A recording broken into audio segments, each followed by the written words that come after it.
পুতুল ডায়েরি ভালোবাসার কুঁড়েঘর, যেখানে প্রতিটি শব্দ লুকিয়ে আছে হৃদয়ের অনুভূতিতে, প্রতিটি নিঃশ্বাসে জন্ম নেয় নতুন প্রেম।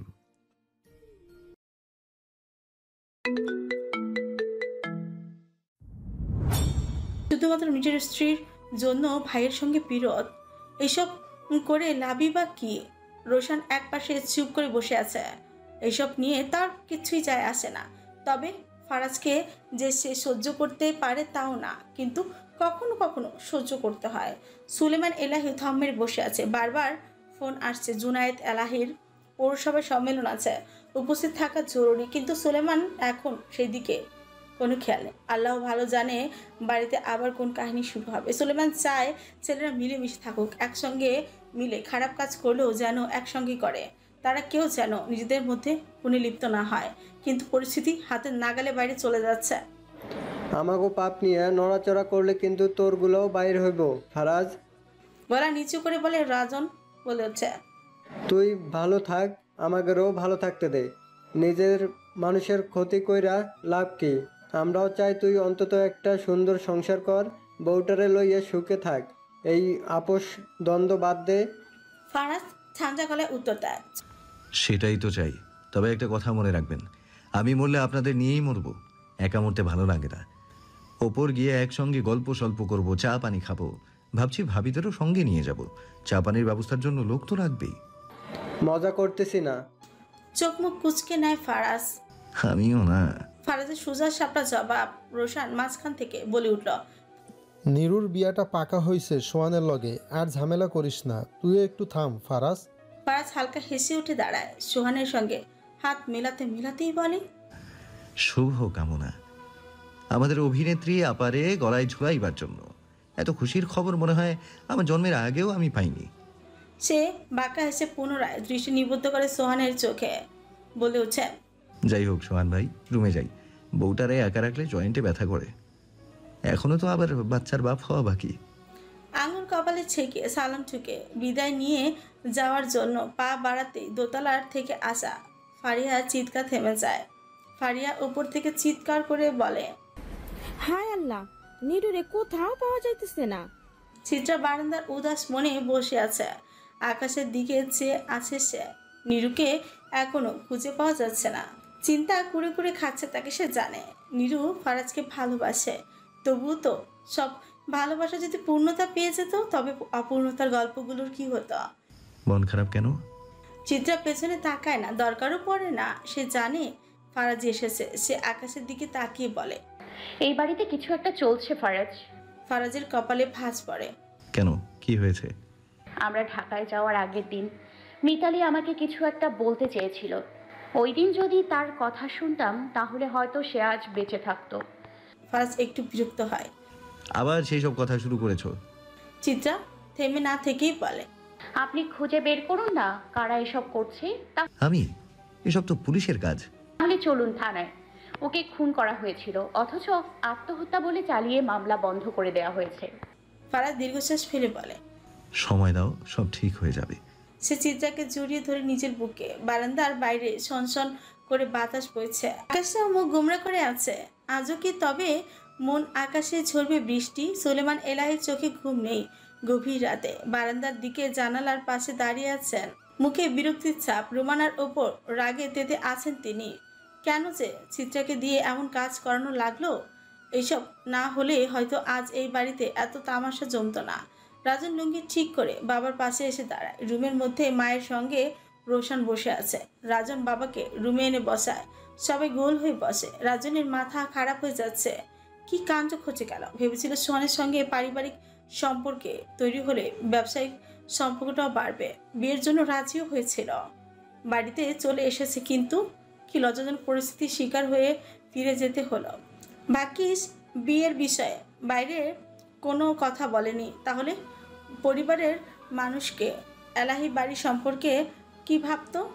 নদী এসে কাপগুলোতে চা ঢেলে দেয়। কিছু বলতে চাইছে, কিন্তু মুখ বলার কিছু সাহস পাচ্ছে না। চাহনিতে কিছু একটা বলতে চাইলেও সে শব্দ খুঁজে পায় না। রোশান এবার খেয়াল করে, প্রশ্ন ছুড়ে দেয়, কিছু বলবেন ভাবি? নদী হোঁচট খাওয়া গলায় জিজ্ঞেস করে, নীরুর কোনো খবর? রাজনের মুখ সঙ্গে সঙ্গে কুচকে ওঠে। ঘৃণা গিলে ফেলা দৃষ্টিতে নদীর দিকে তাকায়। ওই শালির ঘরের শালি, তুই ঘরে যা। নদী কেঁপে ওঠে। রাজন এবার চিৎকার করে ওঠে।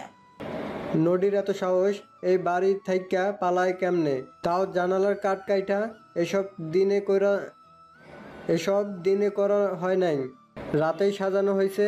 তার চেয়ে বড় কথা, বাড়ির পেছন দিয়ে পালাইছে। দুপুরের সময় ওই পেছন পাশে কোনো মানুষ যায় না। ফারাজের আগেই বলছিলাম ক্যামেরা লাগা, না তা কেন লাগাবে?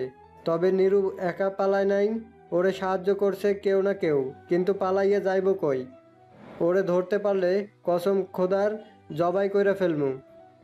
একটু থেমে নদীর দিকে হাত তুলে ইঙ্গিত করে বলে, বাজার ঘরের বাজা, ঘরে যা।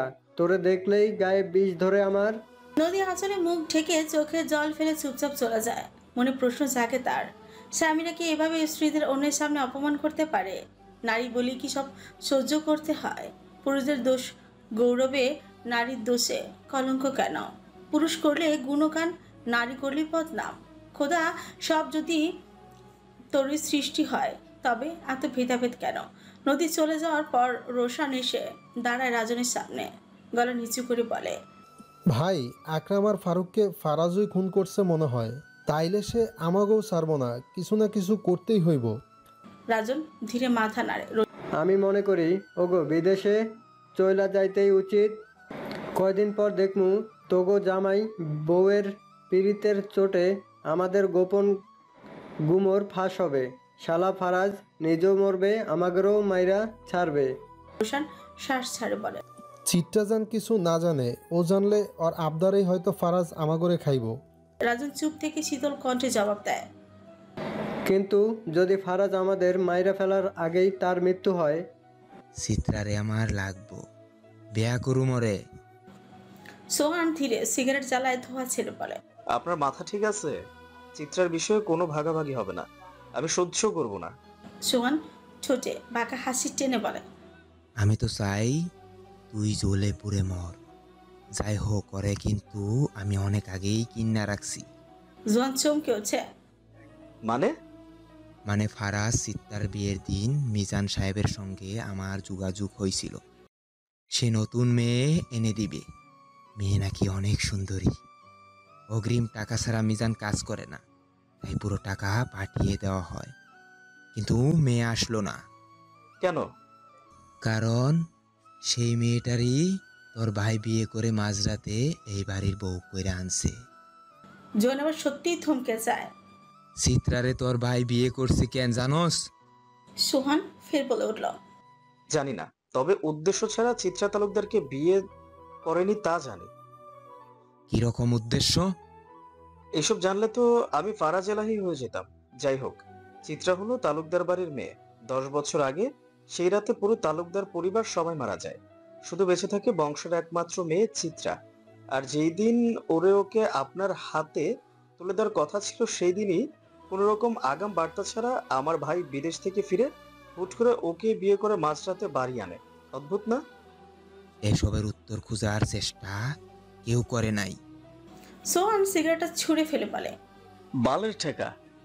বলেই জোহান ফলের ঝুড়ি থেকে ছুরিটা তুলে নেয়, ঘুরিয়ে ফিরিয়ে দেখে বলে, কতদিন রক্ত খায় না ভাই? আপনি কখনো রক্ত খাইছেন? আমি তো খুনি। কত রক্ত মুখে ছিটে পড়ে, কতবার যে স্বাদ নেওয়া হয়েছে, তবে স্বাদের না। জোহান হাসায়, লাগবেই বা কেমনে? আপনি তো বেটা মানুষ মারেন। মেয়ে মানুষের রক্তের স্বাদ একবার মুখে লাগলে বুঝতেন এই জোহান কেন মেয়ে মানুষ খুন করতে এত ভালোবাসে। সোহান তাকায় তার দিকে। কয়টা খুন করছিস? 29টা। জোহান ছুরির ফলা আঙুলে ছোঁয়ায়, রক্তের এক ফোঁটা গড়িয়ে পড়ে, বলে, চিত্রারে মারলে 30টা পূর্ণ হবে। এই ঘোড়ার ডিমের বাড়িতে পীড়িত করার মতো একটা জায়গাও নাই। আমি আর লুকিয়ে লুকিয়ে পীড়িত করতে পারতাম না রে। বলেই আয়শা ঠোঁট উল্টে অব্রের মাথায় ঘুরিয়ে একটা মৃদু চর বসিয়ে দেয়। লাগছে তো। অব্র কাতর গলায় বলে, ছ্যা বেটা, চুপ কর, পচা কথা কইস না।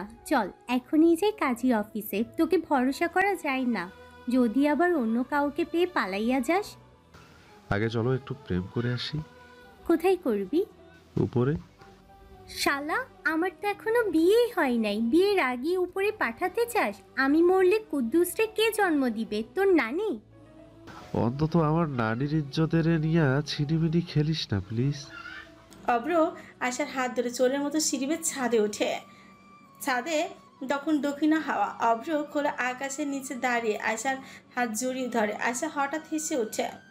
এই শালা আমার হাতে কাতুকুতু লাগে। ধন্যবাদ আমার মুডটা তামা করার জন্য।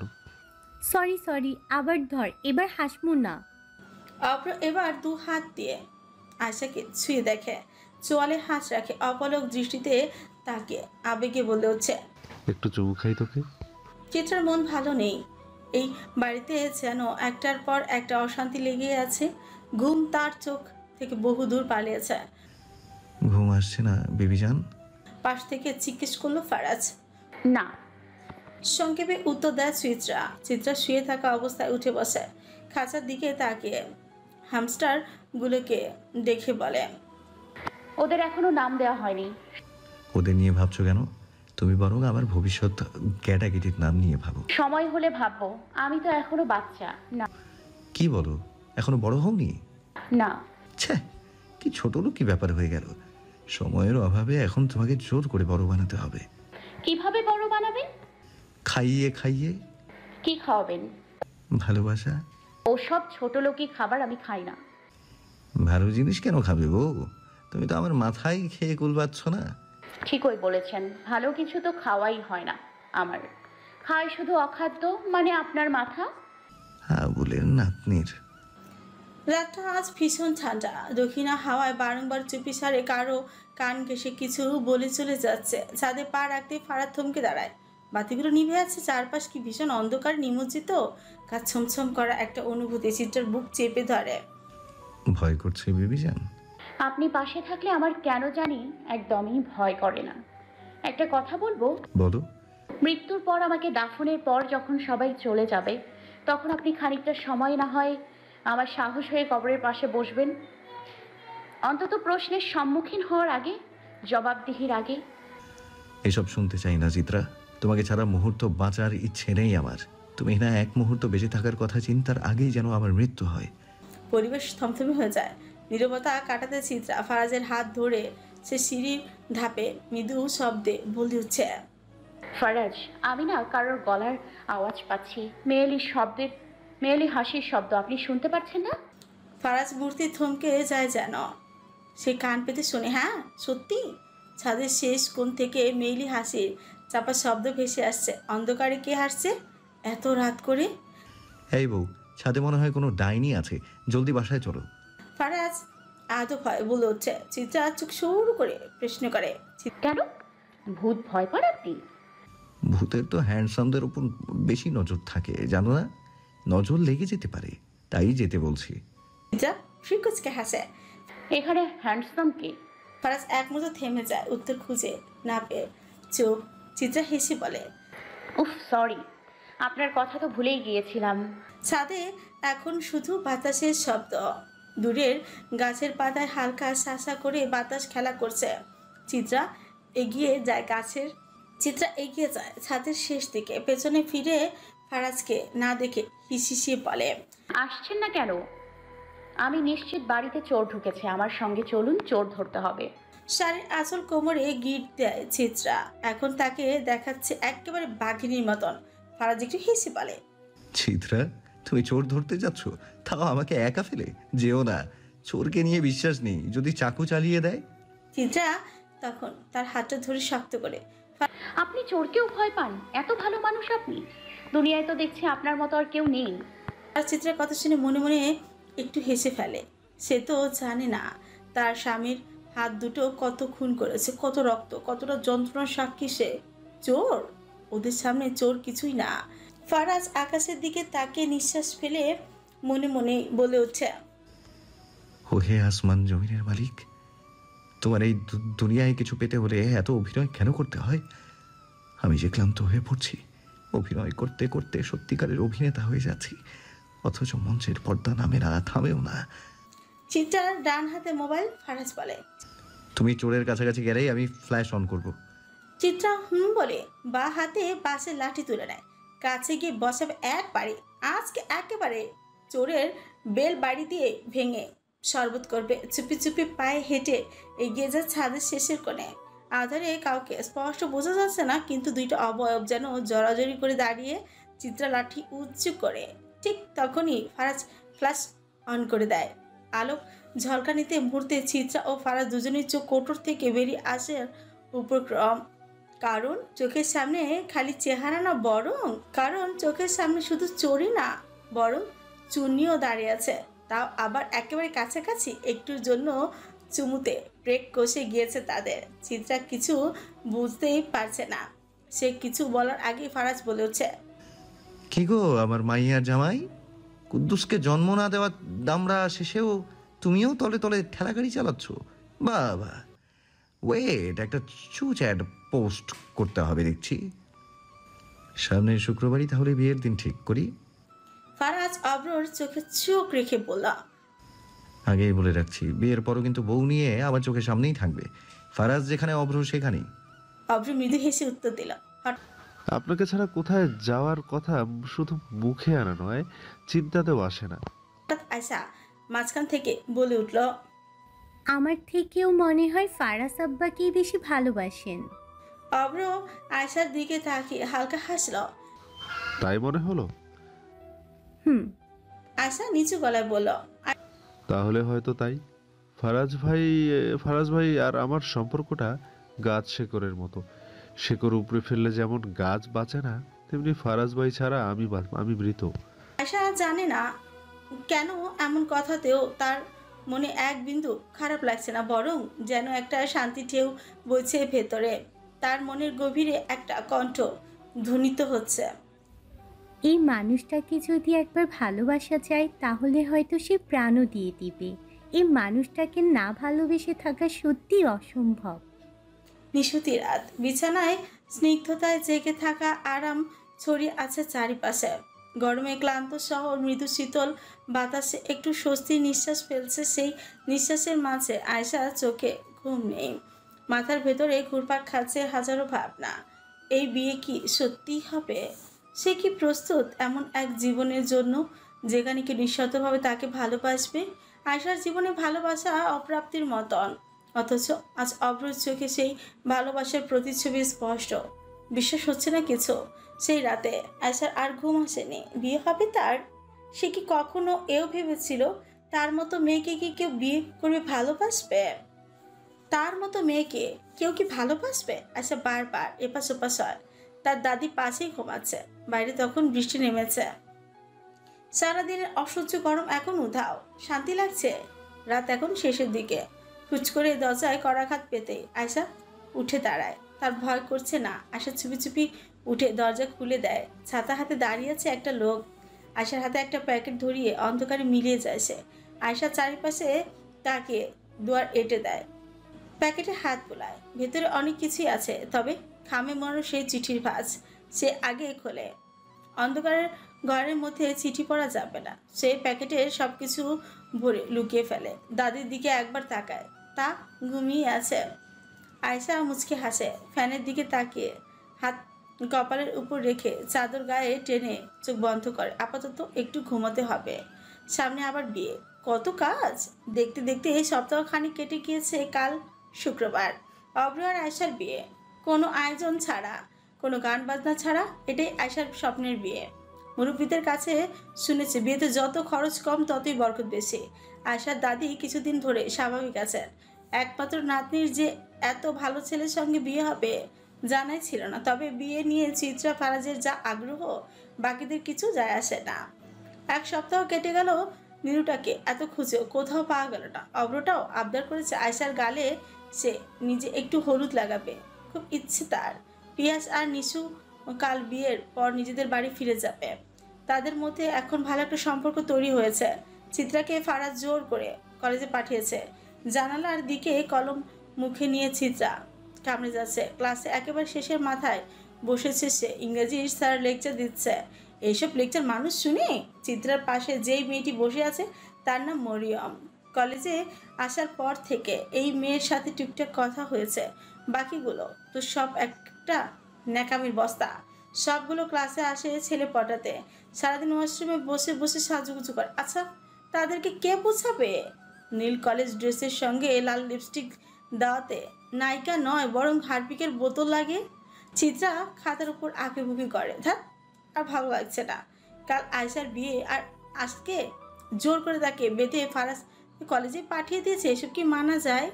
এখনো তো কত কি কেনাকাটা বাকি। এমন নাকি স্বামী হয়।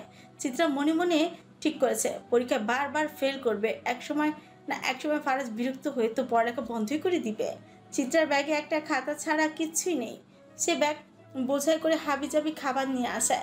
শেষ বেঞ্চে বসে বসে ক্লাস আওয়ারে সব গিলে ব্যাগ থেকে আলুচ বের করে বেঞ্চের নিচে প্যাকেট রেখে পাশে বসা সেই সাদাসিধা মরিয়ম নামক মেয়েটিকে বলে, খেয়ে দেখো মজা আছে, চিন্তা করবা না, আমার ব্যাগে আরও অনেক আছে, স্টারশিপের জুসও আছে, তুমি একটা খাও আমি একটা খাই। মেয়েটার মুখটা সবসময় কেমন যেন বিষণ্ণ থাকে। সে কাঁপতে থাকা হাতে প্যাকেট থেকে একটা চিপস নিয়ে মুখে দেয়। তার এসব খাওয়া হয় না। সে টিফিনে ভাত আনে, সবাই তাকে নিয়ে মজা করে। দেখে টিফিন টাইমে যখন সবাই ক্লাসে থেকে বেরিয়ে যায় তখন এক কোণে বসে ভাত খায় সে। মেয়েটাকে কখনো চিত্রা গরম ভাত খেতে দেখেনি। কাঁচামরিচ পেঁয়াজের সঙ্গে সিদ্ধ আলু চটকে ভর্তা নিয়ে আসে, পান্তা দিয়ে সিদ্ধ আলু খায়। চিত্রার খারাপ লাগে। চিত্রাকে ফারাজ রোজ এত মজার মজার খাবার কিনে দেয়। চিত্রা সেখান থেকে মরিয়মকে না দিয়ে খেলে আজকাল তার গলা দিয়ে খাবার নামতে চায় না। তুমি কি কিছু নিয়ে চিন্তায় আছো? মরিয়মকে জিজ্ঞেস করে চিত্রা। না। জবাব দেয় মরিয়ম, তবে চেহারা দেখে বোঝা যাচ্ছে কিছু না কিছু তো একটা হয়েছে। চিত্রা জোর করে না হুট করে স্যার চিত্রাকে উদ্দেশ্য করে, এই মেয়ে কি খাচ্ছ? দাঁড়াও বলছি, তুমি সামনে এসে দাঁড়িয়ে থাকো, সবাই একটু দেখো কত বড় সেলিব্রিটি তুমি। চিত্রা এটার আশায় ছিল না। এত ছোটলোকিপনা সহ্য হয় না। তাকে দাঁড় করানো হচ্ছে। এই কলেজটা কাদের জমির উপর তৈরি হয়েছে এই লোকের কি জানা আছে? মাসের পর মাস এই কলেজের উন্নতির জন্য কারা ডোনেশন করে তাও কি জানি? সবাই চিত্রাকে দেখে হাসছে। সে মুখ ভেঙচি কাটে, সামনে এসে দাঁড়ায়। সালোয়ারে সে একটা পকেট বানিয়েছিল, ওইখানে বড়ের আচার আছে, বের করে খাবে নাকি? এই লোক তো এমনিতেই তাকে শাস্তি দিয়েছে, এখন আর খেলেই বা কি হবে? চিত্রা পকেট থেকে আচার বের করতে যাবে তার আগেই ক্লাসের দারুণ এসে বলে যায়, স্যার পোলাপান্ডে চুপচাপ করে জায়গায় ঠিকঠাকভাবে বসতে বলেন, অধ্যক্ষ আসতেছে, সঙ্গে গেস্টও আছে। ইংরেজি টিচার চট জ্বলতে জায়গা বসতে বলে চিত্রাকে। চিত্রার এসবে কিছু যায় আসে না। সে বড়ের আচার খেতে খেতে জায়গায় বসে। অমনি ক্লাসের অধ্যক্ষ তার প্রবেশ করে। আরে দেখ কত হ্যান্ডসাম ছেলেটা, উনি কি সিঙ্গেল? এই ভাই, আমি ওনাকে না পেলে আজ থেকে আর ভাত খাবো না। তার সঙ্গে আজকে একজন স্পেশাল অতিথি এসেছেন। চিত্রা জায়গা থেকে কোনো মতে দাঁড়িয়ে ব্যাগের মধ্যে থেকে আরেকটা কিছু খাওয়ার জন্য বের করছিল। তখন কে আসলো গেল তাতে কিছু যায় আসে না তার, তবে আশপাশ থেকে মেয়েদের গলার স্বর কানে আসে। চিত্রা মাথা তুলে সামনে তাকাতে তার চক্কর চলে আসে। দুটো তীক্ষ্ণ চোখ তার দিকে চেয়ে আছে, কারণ স্পেশাল অতিথি আর কেউ নয় বরং তার স্বামী ফারাজ এলাহি। ফারাজ তার দিকে এক নজর চেয়ে অধ্যক্ষের ডাকে সাড়া দেয়। সে চট চলতে খাবারগুলো লুকিয়ে ফেলে। গোপন বিষয় ফাঁস হয়ে গেল রে। রাতে লোকটার বিশেষ ক্লাস শুরু হয়ে যাবে, কিন্তু তাতে কি? সে ওই ক্লাস করতে চায়। এই ঘোড়া টিমে পড়ালেখা করে কি লাভ? কি কোন মাথা মোটা যে এসে পড়ালেখা আবিষ্কার করেছে? তাকে পেলে চুল ন্যাড়া করে মাথায় তবলা বাজাতো সে। কেমন লেগেছে ফারাজ এলাহি? এটা কমার্সের ক্লাস, আপনার ফ্যামিলি মেম্বার নিরো তো আগের। তবে এই ক্লাসেও একজন আছে। কি বলছেন? আমাকে বলবেন না? তাহলে আমি তার বিশেষ কেয়ারের ব্যবস্থা করতাম। ফারাজ চিত্রার দিকে তাকিয়ে ইশারা করে বলে, মিসেস ফারাজ এলাহি, মিসেস চিত্রা, আমার ওয়াইফ। অধ্যক্ষ নিজেও অবাক হন। এই কলেজ এলাহি বাড়ির সম্পত্তির মধ্যে পড়ে। এত বড় মানুষের স্ত্রী এখানে বসে, তা কি করে যে অজানা রয়ে গেলেন? ফারাজ এলাহির সামনে লজ্জায় পড়তে হলো। এদিকে ক্লাসের ইংরেজি টিচার তো মনে মনে খোদার নাম জপে যাচ্ছেন। কলেজ যাদের তাদের বাড়ির বউকেই এখানে দাঁড় করিয়ে রেখেছেন, যদি ফারাজ এলাহির কাছে নালিশ করে আর তখন এলাহি তার চাকরি খেয়ে ফেলে। চিত্রা উঠে দাঁড়ায়। সে সবগুলো আচার একেবারে মুখে ঢুকিয়েছে দেখে কথা বলতে পারছে না। ক্লাসের মেয়েদের তো চোখ বেরিয়ে আসার উপক্রম। এই খাদক মেয়ের এত সুন্দর স্বামী কি করে সম্ভব? সেদিন বাড়ি ফেরার আগে চিত্রা কলেজে বিরাট এক কাণ্ড করে এসেছে। যে মেয়েটা তার স্বামীর দিকে নজর দিয়েছিল তার পিঠে জামার সাথে পিন দিয়ে চোরের মতো কাগজ লাগিয়ে দিয়েছিল, তার মধ্যে বড় বড় করে লেখা হারপিকের বোতল আর একবার আমার হ্যান্ডসামের দিকে নজর দিলে চোখ তুলে শকুনকে খাওয়াবো। আমাকে ভালো করে চিনিসনি, আমি হলাম মিসেস ফারাজ এলাহি, ফারাজের আগুনের সুন্দরী। ফুটপাতের ধারে দাঁড়িয়ে আয়শা আর চিত্রা ফুচকা খাচ্ছে। ফারাজ আগে নিষেধ করেছিল, কিন্তু কে শুনে কার কথা? চিত্রা একে একে 3 প্লেট ফুচকা শেষ করে ফেলেছে। ফারাজ অবাক হয়ে চেয়ে থাকে তার দিকে। এই ছোট্টখাটো মেয়েটার পেটে এত খাবার কোথায় যায়? ভেতরে বুঝি কোনো গুপ্তধনের গুহা আছে। আয়শার বিয়ের শাড়িটা কিনা বাকি ছিল। লাল চুকচুকে বউ না সাজলে কেমন যেন অপূর্ণ লাগে না? যদিও আয়শা এসবও চায়নি। গাড়ির দরজার পাশ থেকে ফারাজ হঠাৎই বলে উঠছে, এই অভ্র, তুই গাড়িতে উঠে বস, কথা আছে।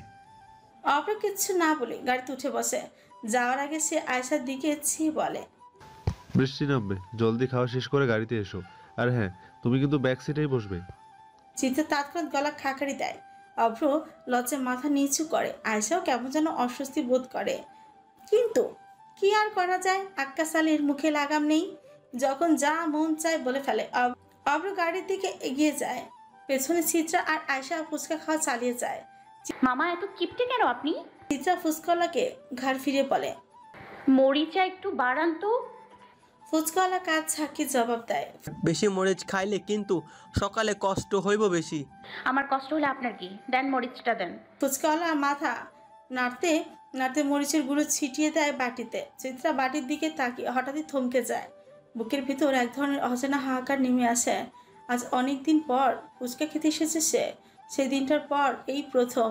সেই দিনের ভয় এখনো তার মনে অন্ধকার দাগ কেটে রেখেছে। শোক হয়তো ধীরে ধীরে কেটে গেছে, কিন্তু সেই ছোট্ট ছেলেটার জন্য মন এখনো কাঁদে কেঁদে ওঠে। সেই রক্তাক্ত স্মৃতি, সেই আর্তনাদ কিছুই মুছে যায়নি, শুধু ছাপা হয়ে গেছে হৃদয়ের গহীনে। হত্যাকারী এখনো ধরা পড়েনি। মাঝে পত্রিকায় তার ছবি ছাপা হয় নিখোঁজ ট্যাগে, কিন্তু কোনো হদিস নেই। কি আশ্চর্য দেশ! এখানে আইন নেই, বিচার নেই, শুধু আছে অবিচার আর পাপের কালো ছায়া। চিত্রার ভাবনার ভিড়ে আয়শার খাওয়া শেষ হয়ে যায়।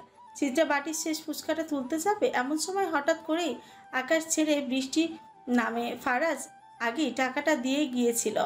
শেষ ফুচকাটা মুখে পুরে আয়শার হাত ধরে দৌড় দিতে যাবে, পেছন থেকে ফুচকাওয়ালা বলে উঠছে, আপা, এত বড় নোটের তো ভাঙতি নাই আমার কাছে। চিত্রা তাকে মুচকি এসে বলে, থাক, আপনার কাছেই থাক, বকশিস ধরে নিন। চিত্রা দৌড়ে গাড়ির দিকে ছুটতে যায়। রাস্তার ধারে জল জমিতে শুরু করেছে, বাতাস বাড়ছে। গাড়ি ঠিক 2 পা দূরে পৌঁছতে না পৌঁছতে হঠাৎই পেছন থেকে কেউ তার পা শক্ত করে চেপে ধরে। চিত্রের শরীর কেঁপে ওঠে, বুকের ভেতর ধরাস ধরাস করে উঠছে। সে নিচের দিকে তাকায়, জলের ফোঁটায় ফোঁটায় চুলে এবং জামা ভিজে গেছে। অন্ধকার আর বৃষ্টির ভেতরে স্পষ্ট দেখতে পায় একটা কাদা মাখা কাঁপতে থাকা হাত পা জড়িয়ে ধরেছে তার পায়ের গোড়ালি। চোখ বড় বড় হয়ে যায় তার। অস্পষ্ট কণ্ঠে ফিসফিস করে বলে উঠছে, মরিয়ম, ওই মাইয়ারে খুঁজা বাইর কর। জোহান, ব্যাককালের মতো কাম করস কেন? তোর চেহারা কেমনে দেখা ফেললো মাইয়া? চিৎকার করে বলল রাজন। ভাই, ওই সময় কেউ পুরান ঘাটে থাকে না, আমি কেমনে জানবো? মাইয়া ঝোপের আড়াল থেকে সবকিছু দেখছে। এত কিছু জানি না, মাইয়া আমার চাই। ওই মাইয়ারে আমি চাই। মাইয়া দিয়ে কি করবেন? বান্দির লাশ আনলেই তো হইব। না, জিন্দা চাই। আমার দেখতে হইব কোন মাইয়া এত সাহস হয় শালিরের চোখ দিয়া বহু খারাপ জিনিস দেখা ফেলেছে। ওরে তো আমার দেহন লাগবই। ভালো হয়েছে যে তুই অন্তত চেহারাটা দেখছিস। এখন জলদি ওই মাইয়ারে খুঁজা আইনা দে। রাজন ফোন কেটে দেয়। জোহান ফোন পকেটে ভরে বলে, সে বৃষ্টির ভেতর পাগলের মতো খুঁজছে। ঝোপ গলি পুরান ঘাট সব খুঁজে দেখছে। একটা ভুলে সে এত বছরের ব্যবসা শেষ হতে দেবে না। একজন সাক্ষী বেঁচে থাকা মানে পুরো পাপের দুনিয়া শেষ হয়ে যাওয়া। আয়শা ধীরে ধীরে মরিয়মের পায়ে তেল মালিশ করে দিচ্ছে। মেয়েটা এখনো কাঁপছে, ভয়ের ছায়া চোখে মুখে লেগে আছে। কথা বলার মতো অবস্থায় নেই। চিত্রা তার পাশে বসে আছে, সে নির্বাক। দুপুরে তো ক্লাসে মরিয়ম একেবারে সুস্থই ছিল। ঠিক তখনই বজ্র এসে পৌঁছায়। দরজা খুলে ভেতর ঢুকে, চোখে মুখে ক্লান্তির ছাপ। সারাদিন হাসপাতালে ছিল সে, একজন ক্রিটিক্যাল রোগীর সার্জারির দায়িত্বে। আসলে ওকে বিদেশ থেকে আনা হয়েছিল ইন্টার্নদের হাতে কলমে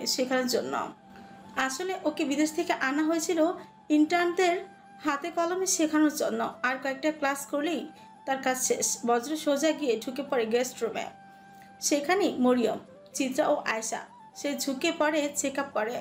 এক মুহূর্তে নীরবতা পর বলে উঠছে, গলা অভিজ্ঞতার অস্বস্তির সুর। সে নরম ও স্থির গলায় বলে, হ্যালো প্রিয় শ্রোতা বন্ধুরা, আপনারা শুনছেন পুতুল ডায়েরি প্রেজেন্টস ভালোবাসার সুন্দর সুন্দর গল্প। আমাদের কাজকে আরো সুন্দর করার জন্য আপনাদের উৎসাহ প্রয়োজন। আপনাদের উৎসাহ আমাদের অনুপ্রেরণা। ধন্যবাদ। তেমন কিছু হয়নি, ভয় পেয়েছে মেয়েটা। বিশ্রাম করলেই ঠিক হয়ে যাবে। তবে রাতটাকে পাশে থাকলে ভালো হয়। যদি আবার ভয় পায়, সমস্যা হতে পারে। চিত্রা চুপ করে যায়। মনে একগাদা প্রশ্ন ঘুরপাক খাচ্ছে। কি হয়েছিল মরিয়মের সঙ্গে? এত ভয় পেল কেন? তাকে কি কেউ তাড়া করেছিল? কিছু জিজ্ঞেস করার আগেই তো অজ্ঞান হয়ে পড়েছিল সে। তাই তো চিত্রা এখনো কিছু জানতে পারেনি। চিত্রা গভীর নিচু স্বরে আয়শাকে উদ্দেশ্য করে বলে, আয়শা, তুই পারবি থাকতে ওর সঙ্গে? আয়শা দৃঢ় কণ্ঠে আশ্বাস দিয়ে বলে, সমস্যা নাই, আমি তো আছি। চিত্রা হেসে ঠোঁট বাঁকিয়ে বলে, আয়শা পাশের রুমেই তো অভ্র আছে। লাফাইতে লাফাইতে নাক কুচকে জবাব দেয়, আস্তাগফিরুল্লাহ আপা, আমি অনেক ভালো মেয়ে। চিত্রা হেসে আদুরে গলায় বলে, বারান্দায়। সে তো জানি। অন্ধকারে দাঁড়িয়ে ফারাজ ফিসফিস করে কথা বলছে অভ্রর সঙ্গে। তার কণ্ঠে অস্থিরতা, অনুশোচনা। ফারাজ নিচু গলায় দূরে তাকিয়ে বলে, এই বউ নিয়ে কই যাব অভ্র? যাকে তাকে বাড়ি নিয়ে চলে আসে। এটা কি বাড়ি নাকি আশ্রয় কেন্দ্র? কি করব? বউয়ের চেহারা দেখলে না করতে পারি না, মায়া লাগে খুব।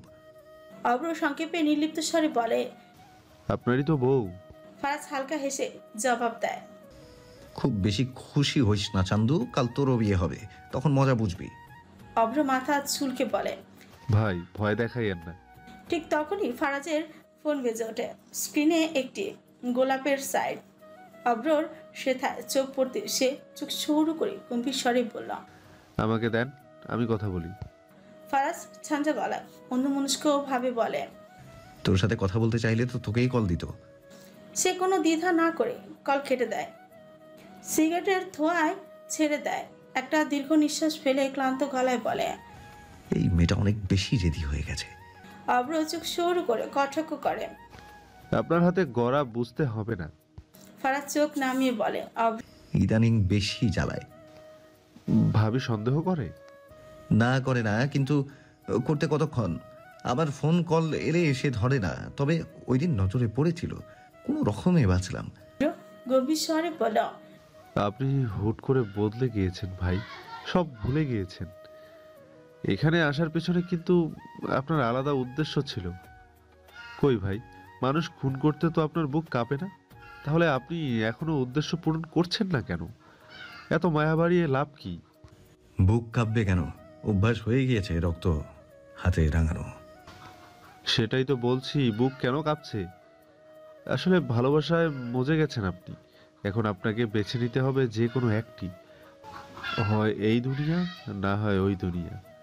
ভাবি থাকবে না পাপ। ফারাজ কাপা গলায় শুধায়, চিত্রাকে মৃত্যু ছাড়া ছাড়তে পারবো না, সে যে আমার রক্তে মিশে গেছে। অভ্র হাসে, মৃত্যু ছাড়া থাকতে পারবেন না? তাহলে মৃত্যুকেই ডাকুন, তবে আপনার মৃত্যু নয়। বলেই হাসে অভ্র। ভাবির জন্য সব ছাড়তে পারবেন? মরতেও পারবো, মারতেও পারবো, কিন্তু ওকে ছাড়তে পারবো না। ফারাজ রুমে ঢুকে আস্তে করে দরজাটা লাগিয়ে দেয়। চিত্রা তখন ভাতের থালা হাতে নিয়ে বসে আছে। মোবাইলে ডোরেমন চলছে। চোখ সেখানে আটকে। খাবারের চেয়ে দেখায় মনোযোগ যেন বেশি। লোকমা তুলে মুখে দিচ্ছে ঠিকই, কিন্তু মনটা যেন কোথাও হারিয়ে আছে। ফারাজ শার্ট খুলে ঝপ করে বাস্কেটে ছুঁড়ে ফেলে। উদামকায় বিছানায় উঠে পড়ে। চিত্রার ঠিক পেছনে শরীর ছেড়ে দেয়। হঠাৎই পেছন থেকে বাহু বাড়িয়ে কোমরটা জড়িয়ে ধরে চিত্রার। মুখটা গুজে দেয় চিত্রার কোমরে। চোখ বন্ধ করেই গভীর নিঃশ্বাস ফেলে। এই মেয়েটার গা থেকে যেন প্রশান্তি ছড়ায়। তার রক্তে হাত রাঙালেও পাওয়া যায় না। ছাড়ুন, ভাত খাচ্ছি। চিত্রা বিরক্ত গলায় বলে, একটু জলদি খাবে? ফারাজের গলা আবেগে ভেজা। কেন? চিত্রা প্রশ্ন ছুড়ে দেয়। তোমাকে আজ খুব প্রয়োজন আমার। কিন্তু কেন? তোমাকে জড়িয়ে ধরে একটা লম্বা নিঃশ্বাস ফেলতে চাই। মনে সব অসুখ দূর করাটা বড্ড দরকার। আমাকে জড়িয়ে ধরলেই বুঝি অসুখ পালাবে? হ্যাঁ, তুমি যে আমার সব বিষাদের একমাত্র ওষুধ। একটু ছাড়ুন তো। ফারাজ চিত্রার ওড়না ধরে টান দিয়ে বলে, ছেড়ে দিলেও যাচ্ছে না, এবার লক্ষ্মীটি ছাড়ুন। ফারাজ চিত্রাকে ছেড়ে দেয়। চিত্রা শেষ লোকমাটা মুখে তুলে নিয়ে ধুয়ে আসে হাত, ফিরে এসে ফারাজের পাশে বসে পড়ে। ফারাজ মাথাটা ধীরে ধীরে চিত্রার কোলে রেখে দেয়। মুহূর্তেই তার চোখে মুখে শান্তির একটা অব্যক্ত স্রোত নেমে আসে। একটা প্রশান্ত নিঃশ্বাসে হারিয়ে যায় সব ক্লান্তি। চিত্রা তার চুলে আলতো করে হাত বোলায়, কপালে মন্থর ছোঁয়ায় মালিশ করে দেয়। জীবনের সমস্ত ভয়াবহ ক্লান্তি, অবসাদ, বেদনা যেন এই একটুখানি যত্নেই লঘু হয়ে যায় ফারাজের কাছে। পৃথিবীর সমস্ত ঝড়ের পর তার একান্ত আশ্রয়ের নাম চিত্রা, যাকে ঘিরে তার সবটা সুখ নিহিত। বেবি জান। ফারাজের কণ্ঠে অদ্ভুত আবেদন, চিত্রার চোখে কোমলতা। আমি তোমার কলঙ্ক হয়ে মরতে চাই। আমি নিজের কলঙ্ক করে নাও না। চিত্রা ছোটে চাপা হাসি সে ঝুঁকে বলে, অনুভবের প্রথম ছোঁয়াতেই আপনাকে কলঙ্কের মতো অন্তবাসে গিট দিয়েছি।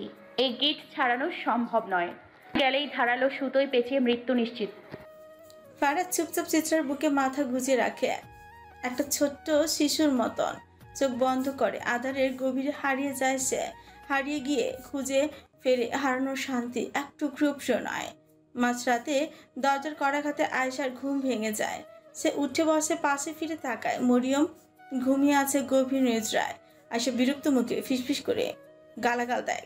কাঁচা ঘুম ভেঙে যাওয়ায় ঝাঁঝে মন মেজাজ খিচড়ে ওঠে। বিছানা থেকে ধীরে নেমে আসে, আলগোছে পায়ের শব্দ নিয়ন্ত্রণ করে দরজার দিকে এগোয়। চোখে তখনও ঝুলছে ঘুমের ভার। দরজার চিটকিনি খুলে তাকাতে থমকে যায় সে, চোখ বড় হয়েছে বিস্ময়। এই তো মনে হয় দুখানা চোখ কোটর থেকে বেরিয়ে আসবে। সে প্রশ্ন করে, কণ্ঠটা তখনও ঘুমে জড়ানো। এত রাতে এখানে? সকালে ঘুম ভাঙে চিত্রার চেঁচামেচিতে। আয়সা শরীরটা তখন ম্যাজ ম্যাজ করছে। মনে হচ্ছে রাতটা যেন কেউ তার শরীর থেকে ঘুম ছিনিয়ে নিয়ে গেছে। এক অদ্ভুত জড়তা, ব্যথা আর ক্লান্তিতে ভেঙে উঠেছে তার শরীর। চিত্রার গলার শব্দে হঠাৎই চমকে উঠে বসে আয়সা। চোখ কষলে চিত্রার দিকে তাকিয়ে বলে উঠল, কি হয়েছে আপা? আয়েশা, মরিয়ম কোথায়? আয়সার পাশ ফিরে বিছানার দিকে তাকিয়ে বলতে গিয়েও থেমে গেল, এই তো আমার পা। কিন্তু পাশে কেউ নেই, বিছানায় খালি, যেন সেখানে কেউ কখনো ছিলই না। অথচ সে তো মরিয়মকে পাশে নিয়ে ঘুমিয়েছিল। রাতের কিছুই মনে করতে পারে না আয়সা। মাথাটা ফেটে যাচ্ছে ব্যথায়, ভারী লাগছে সবটা, বড্ড অসহ্যকর। চিত্রা কণ্ঠে রাগ, ভয়, একাকার। তোকে তো বলেছিলাম খেয়াল রাখতে আয়েশা। খেয়াল রাখছিলাম তো আপা, কিন্তু এত ঘুম ধরলো কেমনে বুঝতে পারি নাই। মাথাটাও যন্ত্রণা করতেছে খুব। চিত্রার বুকটা ধক করে ওঠে। মরিয়ম মেয়েটা অসুস্থ, মানসিকভাবে ভীষণ নাজুক। ওর তো একা কোথাও যাওয়ার কথা না। তাছাড়া ওর পেছনে কিছু লোক লেগেছিল। সেই ভয় এত তাড়াতাড়ি কাটার কথা নয়। তবে কি না বলে কয়ে বাড়ি চলে গেছে। কিন্তু চিত্রা তো জানে না তার বাড়ির ঠিকানা। মেয়েটা কোথায় থাকে, কার সঙ্গে থাকে, কিছুই জানা নেই। এই মুহূর্তে এক ঝাঁক দুশ্চিন্তা এসে চেপে বসে চিত্রার বুকের উপর। ফারাজ এগিয়ে এসে হাত রাখে চিত্রার মাথায়, শান্ত গলায় বলে, চিন্তা করে লাভ নেই চিত্রা, একটু শান্ত হও, দেখি কি করা যায়। ঠিক তখনই চিত্রার ফোনে আসে এক আননোন নাম্বার থেকে কল। দম আটকে আসে তার গলায়। হাত কাঁপতে কাঁপতে কলটা রিসিভ করে। ওপাশে মিলি কঞ্চ, কিন্তু অচেনা। কিছু না বলেই একজনকে ফোনে তুলে দেয়। চিত্রা বুঝতে পারে এটা মরিয়মের গলা। তার বুকের উপর পাথরটা নড়ে ওঠে। তবুও মনে মনে প্রশ্ন তো থেকেই যায়, সেই ভোরবেলা একা এভাবে কিভাবে ফিরে গেল মেয়েটা। ফারাজ চিত্রার কাঁধে হাত রেখে আলতো করে বলে, দেখলে তো, বলেছিলাম না চিন্তা করে লাভ নেই, সব ঠিক হয়ে যাবে। চিত্রা ফারাজের চোখে ব্যাকুল দৃষ্টিতে তাকিয়ে বলে, যদি ওই লোকগুলো আবার মরিয়মের পিছু নেয়, যদি ওকে মেরে ফেলে? ফারাজ একগাল নিঃশ্বাস ফেলে কাঁধ উঁচু করে বলে, কিছুই হবে না। মানুষ মারা কি এত সহজ নাকি? হয়তো রাস্তাঘাটের কোনো বখাটে ছেলে ধাওয়া করেছিল, তাই বলে তারা ওকে মেরে ফেলবে এমন তো নয়। চিত্রা চোখ নামিয়ে ফারাজের দিক থেকে মুখ ফিরিয়ে নেয়। সে নিজেকে সান্ত্বনা দিতে চায় ফারাজের কথায়, তবে মনটা দোলা খেয়ে উঠে বারবার ভয়, সন্দেহ আর ব্যর্থতার গ্লানিতে। সে এবার আয়েশার দিকে তাকায়। আয়েশা ঝিমাচ্ছে, কপালে হাত চেপে রেখেছে, যন্ত্রণার রেখা স্পষ্ট তার ভ্রু ভাজে। চিত্রা একটু এগিয়ে এসে আয়েশার কাঁধে আলতো করে হাত রাখে। তুই ঠিক আছিস আয়েশা? আয়েশা মাথা নাড়ায়, কণ্ঠে ব্যথা ও অসহায় মিশে আছে। আপা, মাথায় এমন ব্যথা করতেছে যে মনে হচ্ছে কিছু ভেঙে গেছে ভেতরে। আর ভয়ঙ্কর কথা কি জানেন, রাতের কিছুই মনে নাই। আমি তো হালকা ঘুমিয়ে অভ্যস্ত, কিন্তু আজ কিভাবে যেন পুরো রাত পার হয়ে গেল কিছুই বুঝতেই পারতাছি না। তার চোখ জলজল করে উঠে, গলায় চাপা ক্ষোভ। রোজ ভোরে উঠে ফজরের আগে বিছানা ছাড়ি, কিন্তু আজ এত বেলা করে ঘুম ভাঙলো। মরিয়ম পাশে ছিল, কিন্তু কিভাবে গেল কিছুই তো টের পাইনি। সবটাই গোলক ধাঁধা, যার পথ খুঁজে পাচ্ছি না আপা। রাত নেমেছে, মেঘের চাদর আঁচলে বিছিয়ে আকাশে মেঘের কালো প্রদীপ জ্বলে উঠেছে। চারিদিক মুগ্ধ নীরবতায় মোড়া। আজ আয়েশার বিয়ে। কাজী সাহেব এসে শুধু বিয়ে পড়িয়ে যাবেন। সাদামাটা আয়োজন, তবুও গাঢ় আনন্দে ভরপুর পুরো বাড়ি। চিত্রার ঘরটায় সবাই জড়ো হয়েছে। ফারিয়া, নদী, মোহনা সবাই ব্যস্ত আয়েশাকে নিয়ে। ফারিয়া দারুণ মেহেদি দিতে পারে। আজও সে তার নিপুণ হাতে আঁকছে আয়েশার তালুতে পাতার মতন পেঁচানো নকশা। মোহনা সাজিয়ে দিয়েছে আয়েশাকে, খুব ভারী সাজ নয়। আয়েশার ইচ্ছেও ছিল না তা, সে কখনো সাজেনি, সবসময় শুধু বলতো বিয়ের দিন সাজবো, এর আগে নয়। আজ সেই দিন আছে, সাজছে। আজ তার ইচ্ছেগুলো মুক্তি পেয়েছে, পাখির মতন ডানা মেলে উড়ছে। আয়েশা খুশি, অথচ এক পাশে বসে জমেলা কাঁদছেন, বুক ফেটে যাচ্ছে যেন। ছেলে বউ মারা যাওয়ার পর আয়েশাই তো ছিল তার অবলম্বন। নিজের হাতে মানুষ করেছেন, রাতে কখনো একা ঘুমাননি। আজ সে চলে যাবে অন্য ঘরে। কেমন করে কাটাবে রাতগুলো? বুকের ভেতর গুমড়ে উঠেছে শূন্যতা। হঠাৎ দরজায় টোকা, সবাই চমকে তাকায় সেদিকে। দেখে অভ্র দাঁড়িয়ে, গায়ে সাদা পাঞ্জাবে, চোখে স্নিগ্ধতা। এতটা সুন্দর করে আল্লাহ কাউকে সৃষ্টি করলে তার দিকে না তাকিয়ে থাকা দায় হয়ে পড়ে। চিত্রা চোখ টিপে হাসে। আয়েশা অভ্রর দিকে তাকায়। মনে হয় এক জীবনের অর্ধেক শান্তি বুঝি শুধু এই মুখের মধ্যে আল্লাহ ঢেলে দিয়েছেন। চিত্রা গলা খাকারি দিয়ে উঠতেই আয়েশার গাল লাল হয়ে ওঠে। কিন্তু শুধু সে নয়, অভ্রটাও লজ্জায় থমকে যায়। আয়েশার বাইরে কোনো নারীর চোখে চোখ রাখার অভ্যাস নেই তার আজও। সেই অন্য কারোর পানি চাইল না। আয়েশা দিকে চেয়ে চিত্রাকে বলল, ভাবি, ওর সাথে একটু আলাদা কথা ছিল। চিত্রা ব্যঙ্গ মিশ্রিত হেসে বলল, বুঝি এই ভাবিরা, চলুন আমরা কাবামে হাড্ডি না হই। সবাই হেসে উঠে। আর আয়েশার বুকের ভেতর কেমন যেন কাঁপুনি বয়ে যায়। লজ্জা, ভালোবাসা, আনন্দের মিশলে তৈরি এই কাঁপুনি। সবাই অট্ট হাসি হেসে রুম থেকে বাইরে বেরিয়ে যায়। নদী, মোহনাও প্রাণ খুলে হাসছে। শেষবার এমনভাবে কবে থেকে কখন হেসেছিল মনে পড়ছে না। হয়তো বিয়ের আগে, তখন অর্থ পয়সা এত না থাকলেও জীবন সুখময় ছিল। সুখের আঁচলে লেপ্টে ছিল তারা। জীবনের এই পর্যায়ে এসে হৃদয়ে আঁচড় কেটে লিখতে ইচ্ছে করছে, শান্তি টাকায় পাওয়া যায় না 2 দিনের এই দুনিয়ায়, সুখ কিনা বিলাসিতা। অভ্র এসে আয়েশার পাশে বসল, চোখে এক রাশ মায়া, চোচে এক চিলতে লাজুক হাসে। তার বাম হাতটা পেছনে লুকোনো। আয়েশার নজর যায় সেখানে। সে কৌতূহল ভরে জিজ্ঞেস করে, হাতে কি লুকাচ্ছ? অভ্র ধীরে হাতটা সামনে আনে। ছোট্ট একটা বাটিতে কাঁচা হলুদ বাটা। আয়েশার দিকে তাকিয়ে অভ্র গালে আলতো করে হাত রেখে আবদার করে, একটু ছোঁয়াতে চাই ঘরণী, অনুমতি মিলবে কি? আয়েশার গাল রং ধরার আগেই লজ্জায় রঙিন হয়ে ওঠে। অভ্র আদুরে কণ্ঠে মোহ ছড়িয়ে দেয় তার মনে। সে চুপচাপ গাল পেতে দেয়। অভ্র চোখে তৃপ্তি জ্বলে ওঠে। বহু প্রতীক্ষার স্বপ্ন ছুঁয়ে ফেলেছে আজ সে। হলুদে আঙুল চুপিয়ে আলতো করে ছুঁয়ে দেয় আয়েশার গালে। তপ্ত হৃদয় তখন ঠান্ডা বৃষ্টির মতো শান্তি নামে। বুকের মাঝে জমে থাকা অপেক্ষাগুলো এক নিমিষে গলে যায়। আয়েশা মেহেদি রাঙা হাত বাড়িয়ে দেখায় অভ্রকে। তাতে লেখা অভ্র নীলের ঘরণী। দেখেই অভ্রর চোখ চিকচিক করে উঠে, বুক ভরে যায় গর্বে, ভালোবাসায়। সে আয়শার কপালে একটা চুমু এঁকে দেয়, তারপর ভালোবাসার ভারে তাকে বুকে টেনে নেয়।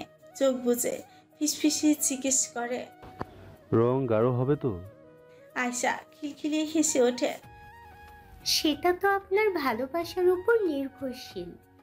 আয়শা নিজের 2 হাতে অভ্রকে জড়িয়ে নেয়, মুখ এগিয়ে এনে গাল ছুঁয়ে দেয় অভ্রর গালে। অভ্রর গালেও লেগে যায় হলুদের ছোঁয়া। দুটি হৃদয়, দুটি শরীর একটি অনুভবে জড়িয়ে যায়। অভ্র কানে কানে বলে উঠছে, ঘরণী, আমি তোমায় ভালোবাসি। আকাশে যতগুলো তারা তার চেয়েও বেশি ভালোবাসি তোমায়। পৃথিবীর সকল ভালোবাসা এক করলে যতখানি হবে তার চেয়েও বেশি ভালোবাসি। বাড়ি জুড়ে বিয়ের আমেজ। এলাহি বাড়ি সাজানো হয়েছে লাল গোলাপ আর রজনীগন্ধা ফুলে। বাতাসে মিশে আছে ফুলের শান। আজ আয়শার বিয়ে, যদিও এই বাড়িতে অনেকেই নীরব আপত্তি আছে, তবুও তারা কেউ কিছু বলেনি, কারণ অভ্র তো এই বাড়ির কেউ নয়। তাই সে কাকে বিয়ে করলো তাতে কারো বিশেষ আগ্রহ নেই। তবে আপত্তি থাকুক বা না থাকুক, বিয়েটা হচ্ছে এলাহি বাড়িতে। সমস্যাটা এইখানে, রাত বেড়েছে, একে একে বাড়ির পুরুষেরা খেয়ে কাজে চলে গেছে। ভোরে তারা ফিরবে। এখন রাত প্রায় 12টা। এতক্ষণ পর্যন্ত সবাই ছিল আয়েশার ঘরে। অভ্র কিছুক্ষণ আগে ফারাজের সঙ্গে ছাদে ছিল, এখন তার ঘরে ফেরার সময় হয়েছে। হঠাৎ ফারিহা জাপটে ধরে চিত্রাকে, দুষ্ট চোখে তাকিয়ে বলে, ভাবি, আপনার বাসরের গল্পটা শুনতে চাই। চিত্রা থমকে যায়, কিছুক্ষণ চুপ থাকে। কি বলবে সে? আদৌ কি তার বাসর হয়েছিল কোনোদিন? মনে পড়ে যায় সেই রাতের কথা, যখন ফারাজ প্রথম ছুঁয়েছিল তাকে প্রবল আকর্ষণে। সেই মুহূর্তে তার চোখের সামনে বারবার ভেসে উঠেছিল সোহাগের মুখটা।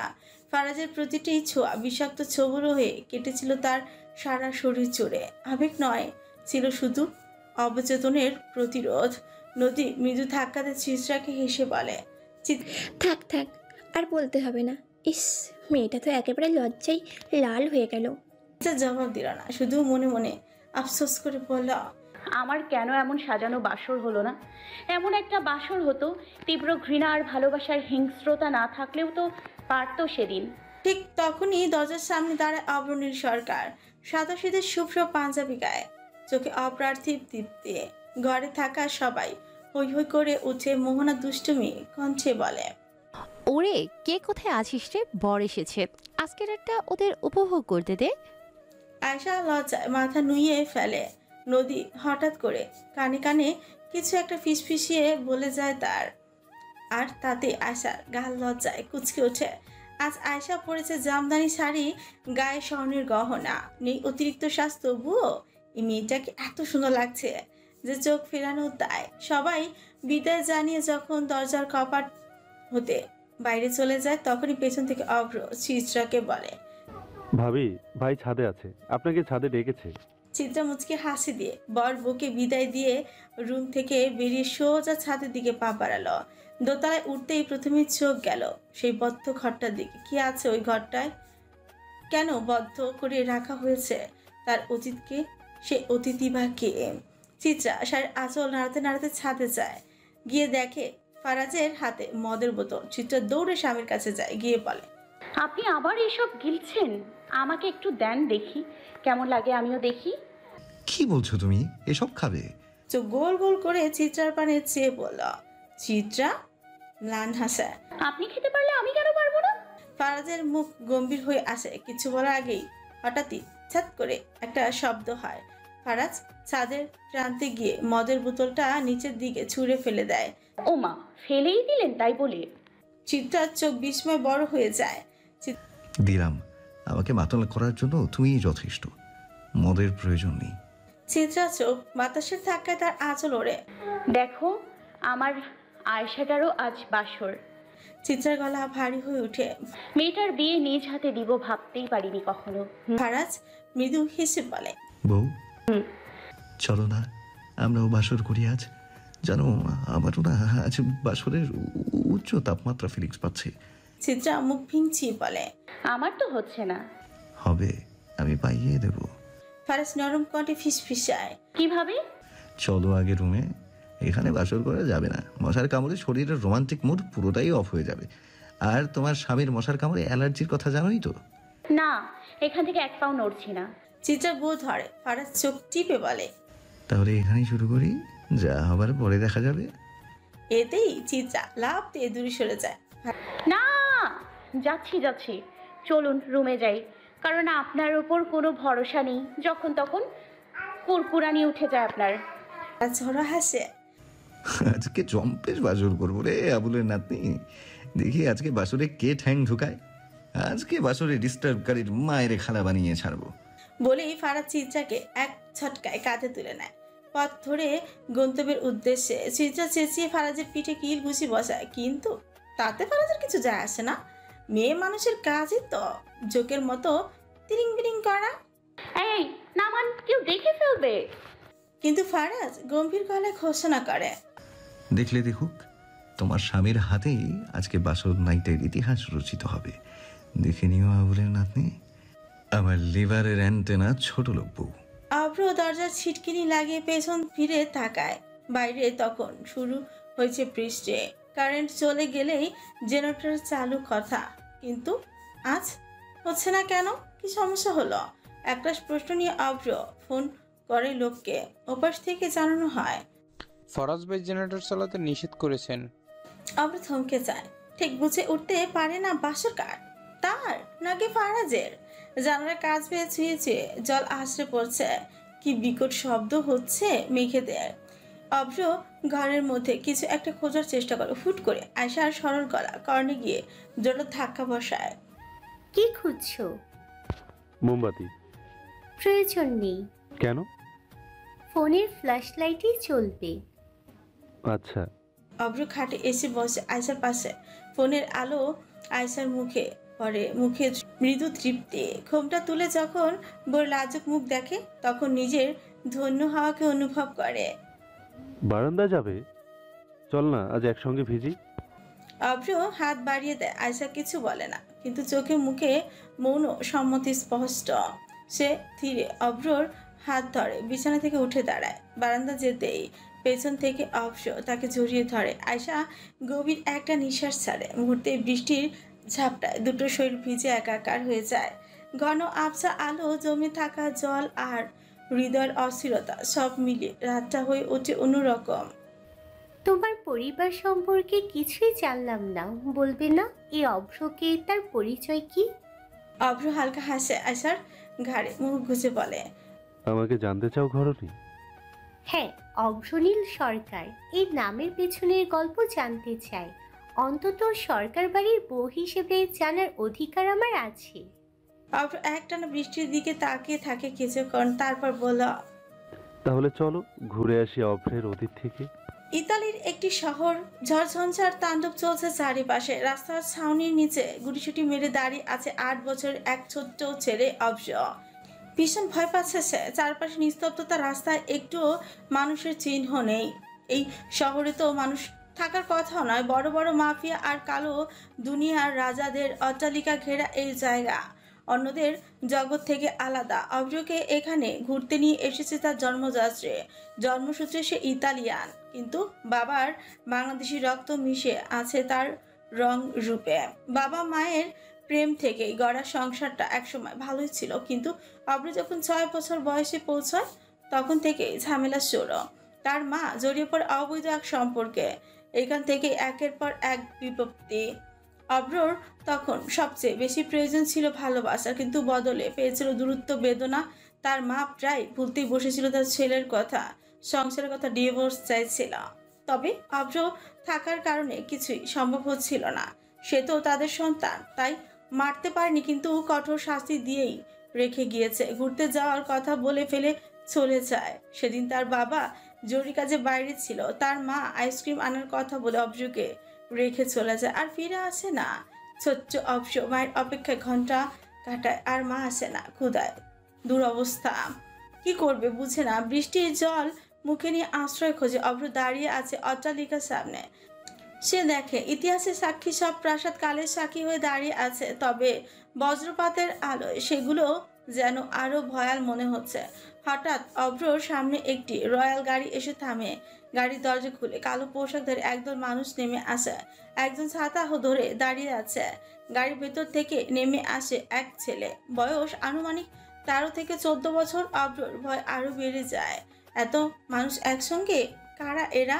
সে মনে মনে মা বলে আর্তনাদ করে, কিন্তু এবারও মা আসে না। ছেলেটা ছাউনির নিচে ঢুকে পড়তেই ছাতা ধরে থাকা লোকটাকে বলল, no need to come, I will manage him. ছেলেটা এগিয়ে এসে অভ্রর সামনে হাঁটু গেড়ে বসে। অভ্র তাকানোর সাহস পাচ্ছে না, কুকড়ে আছে সেই ভয়ে। Look at me. অভ্র কাপা চোখে কোনো মতে তাকায়। একজোড়া কালো আর বাদামি সংমিশ্রণে গড়া তীক্ষ্ণ দৃষ্টি সোজা হৃদয় গিয়ে বিধে তার। What's your name?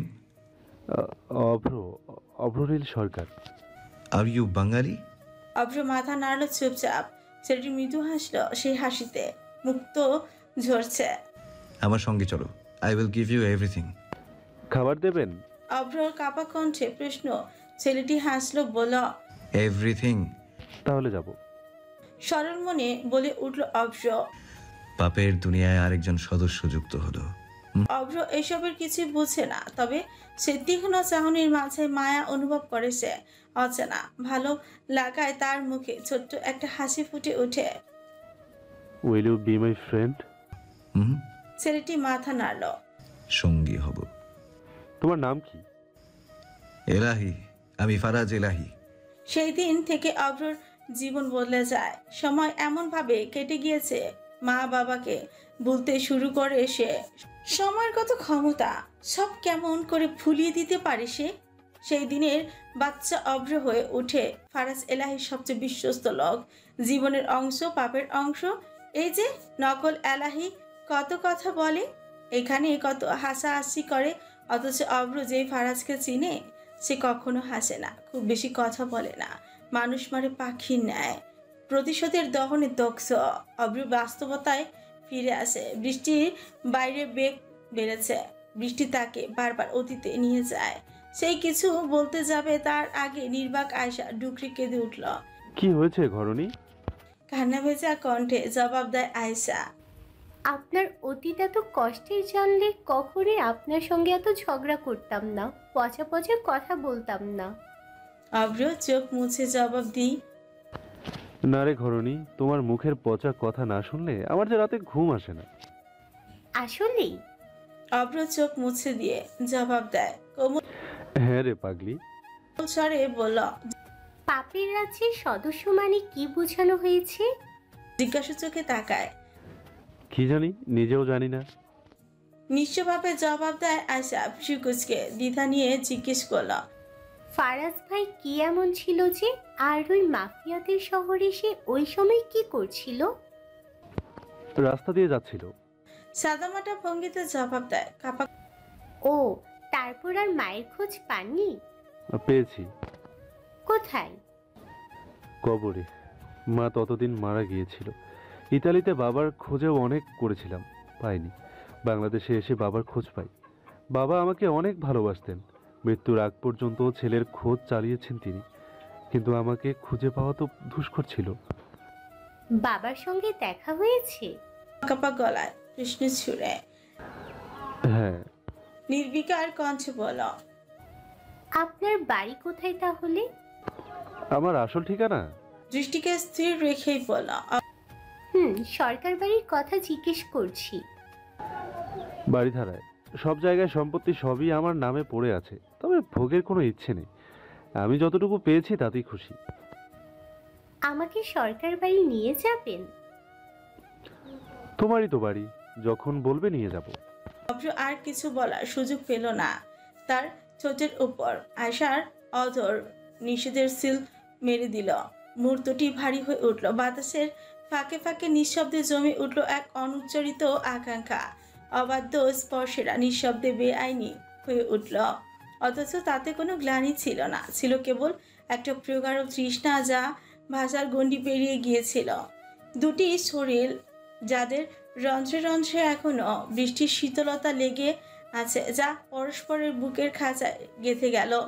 দুটো ভেজা শরীর একে আড়ষ্ট হয়ে উত্তাল সমুদ্র আশ্রয় পড়ল। অপ্রত্যাশিত ছোঁয়ারা গভীর হলো সেই সঙ্গে ভালোবাসার এই রাতে। ভালোবাসাও তীব্র উত্তাপ ছাড়িয়ে দিল দুটি বৃষ্টির মৌসুমি ঘেরা দেহ মনকে। হাসপাতালের করিডোরে জুড়ে চিৎকার করে কাঁদছে চিত্রা। ফারাজ তাকে থামাতে পারছে না। চিত্রার কান্নায় বাতাস ভারী হয়ে উঠেছে। একটার পর একটা শোক। কেন তার ছোট্ট জীবনটাকে এভাবে ঝেঁকে ধরেছে? কেন বারবার মৃত্যু এসে ছুঁয়ে যাচ্ছে তার প্রিয়জনকে? আজ তার মামা হাসপাতালে শেষ নিঃশ্বাস ত্যাগ করেছেন। সেদিনও চিত্রা এসেছিল তাকে দেখতে। মামা শুধু চেয়েছিলেন তার দিকে, নিঃশব্দ নিস্পন্দন। সেই চাহনি কিছু বলেনি, এতটুকু সান্ত্বনাও দেননি। অথচ চিত্রা ভীষণভাবে চেয়েছিল তিনি কিছু বলুক, একবার শুধু মাথায় হাত রেখে মা বলে ডাকুক।